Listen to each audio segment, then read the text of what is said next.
আসসালামু আলাইকুম প্রিয় দর্শক, সবাইকে স্বাগত জানাচ্ছি সিপিএন টিভির পক্ষ থেকে। দর্শক, আজকে আমরা অবস্থান করছি কুমিল্লার বুড়িচং উপজেলার বুরবুরিয়া হজরত আফতাবউদ্দিন শাহ রহমতুল্লাহ আলাইহির দরবার শরীফে। আর এই দরবার শরীফটি কুমিল্লার বুড়িচং উপজেলা সহ দেশের বিভিন্ন জায়গায় কিন্তু খুব সুনামের সাথে সুপরিচিত এই একটি দরবার, যেটা অনেকেই আসলে বুরবুরিয়া দরবার শরীফ নামে সবাই চিনে থাকে। এই বুরবুরিয়া দরবার শরীফে অনেক বছর আগের এই দরবারটি, এবং এই দরবারকে ঘিরে এই এলাকায় অনেক অলৌকিক ঘটনা ঘটেছে এবং এই এলাকার মানুষ অনেক কিছু দেখেছে।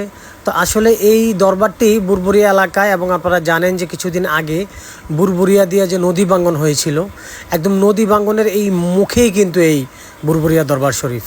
তবে সবচেয়ে মজার বিষয় হচ্ছে যে একদম নদী ভাঙ্গনের খুব নিকটে হলেও বিন্দু পরিমাণ পানি কিন্তু এই দরবার শরীফে পৌঁছায়নি, যেটা আমরা স্থানীয় অনেকের সাথে কথা বলেছি এবং আমরাও কিন্তু আসলে নিউজ কাভারেজের ক্ষেত্রে বিভিন্ন সময় দেখেছি। আমরা স্থানীয়দের সাথে একটু কথা বলি, আপনারাও শুনুন। আমার নাম মোহাম্মদ মমতাজ উদ্দিন। আমি বুড়িচং ইসলামিয়া সুন্নিয়া আলিম মাদ্রাসা আরবি প্রভাষক খেদমতে আছি। আমার বাড়িটা এখানে বুরবুরি। তো এইখানে কুতুবুজ্জামাল বাবা আফতাবউদ্দিন শাহ উনি খুব সাধক লোকই ছিলেন। আমরা পূর্বে এবং পূর্বের পুরুষের থেকেও আমরা শুনছি যে উনি অনেক অলৌকিক ঘটনা এবং কেরামতি দেখাইছেন, যেগুলি ভাষায় প্রকাশ করা যায় না। মানুষের অসাধ্য জিনিসই উনি সাধন করছে, কিন্তু ওনার কোনো মরিদান নাই।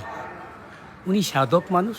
এখানে বিভিন্ন তরিকার লোক এখানে আইয়া প্রত্যেক বছরে চৈত্র মাসের 6-7 তারিখ মাহফিল করে বিভিন্ন যার যার মাগফিরাত কামনা করে পীর ও মুর্শিদ সহ নিয়ে আসে। এখানে মিলাদ মাহফিল, জিকির আজকার অনেক কিছু হয়। তারপরে এইটা অনেক পুরাতন।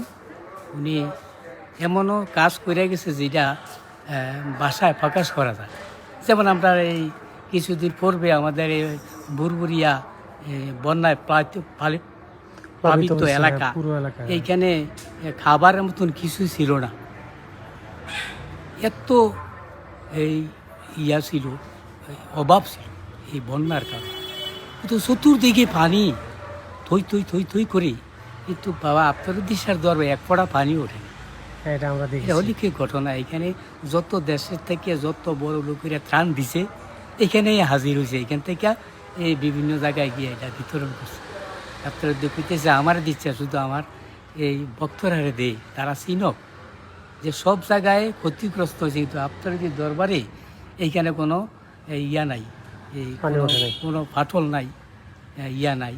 এরপরও আবার মনে করেন যে এই ঘরটি ফুরানো হয়ে গেছিল গা, ঘরটি ফুরানো হয়ে গেছিল গা। এই হঠাৎ করে কি এর আগুন, কি যে আগুন লাগছে, লাগিয়ে এটা নষ্ট হয়ে গেছে। যাক, ভক্তরে আবার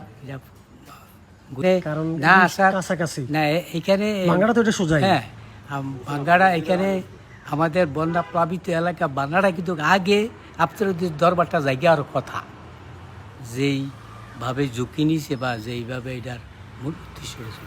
আল্লাহর কে সাহিত্য করতে গেছে গাছ গাছরা আইসা, ফ্রামের ঘর টর আইসা, এটা আবার দক্ষিণ দিকে মোড় দিয়ে গেছে।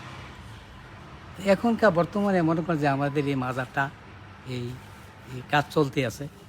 বিভিন্ন বক্তারা এই কিছু সহযোগিতা করতেছে, তাদের সহযোগিতার কারণে আমাদের এই মাজারগুলি হইতেছে, যাতে সুন্দরভাবে ভবিষ্যতে আরও সুন্দর হয়, যাতে আমরা এখানে একটা সুন্দর খাদেম পাই বা বিভিন্ন খেদমতকারী পাই, বক্ত পাই।